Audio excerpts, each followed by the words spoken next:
मुकीम अब्दुल माजिद आवान और रमज़ान मुबारक की आमद है। और रमज़ान मुबारक के मुबारक इंतहाई बरकतों वाले लम्हात जो हैं वो गुज़र रहे हैं और गर्मी का मौसम भी जो है वो शुरू हो चुका है।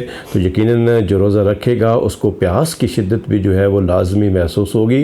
तो आज की इस वीडियो में आपको एक ऐसा टिप देने जा रहा हूँ कि अगर आप उस तरीके से करते हैं कि आपको प्यास नहीं लगेगी। तो इससे पहले कि मैं आपको वो टिप आपके सामने लेके आऊँ, जिनमें नाजरीन ने अभी तक चैनल को सब्सक्राइब नहीं किया, चैनल को सब्सक्राइब कर दें और बेल आइकन का बटन लाजमी प्रेस करें ताकि मेरी हर अपलोड वीडियो मुख्तलिफ मौज़ूआत पर आप तक पहुँच सके।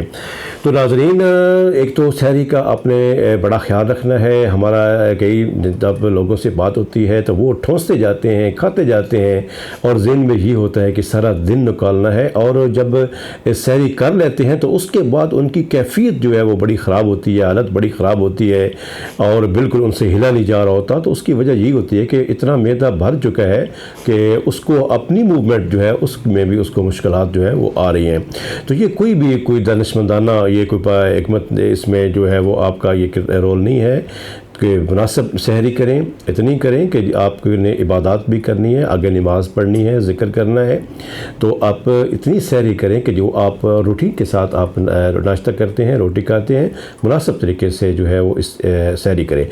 तो उसमें आप अपने हिसाब से उसमें आप दही का इस्तेमाल करें, ज़रूर करें। लेकिन उसके बाद आखिर में जो मैं टिप बताने लगा हूँ, अगर आप सब्ज़ इलायची का कहवा इस्तेमाल कर लेते हैं या सहरी के बाद आप थोड़ी सी इलायची इस्तेमाल करते हैं, मुँह में चबा लेते हैं तो यकीन जानिए सब्ज़ इलायची, तो इससे यकीनन हर सूरत में इंशाल्लाह दिन में प्यास की जो शिद्दत है उसमें कमी आएगी, प्यास बहुत कम लगेगी। ज़बरदस्त किस्म का आपको टिप बताया है, यकीनन आपको अच्छा तो लगा होगा, बड़ा आसान भी है। तो इसको अपने अहबाब में शेयर कीजिए, हर मुसलमान को शेयर कीजिए, अपने दोस्तों भाइयों को शेयर कीजिए। दुआओं के साथ इजाज़त चाहूँगा। अस्सलाम वालेकुम व रहमतुल्लाहि व बरकातहू।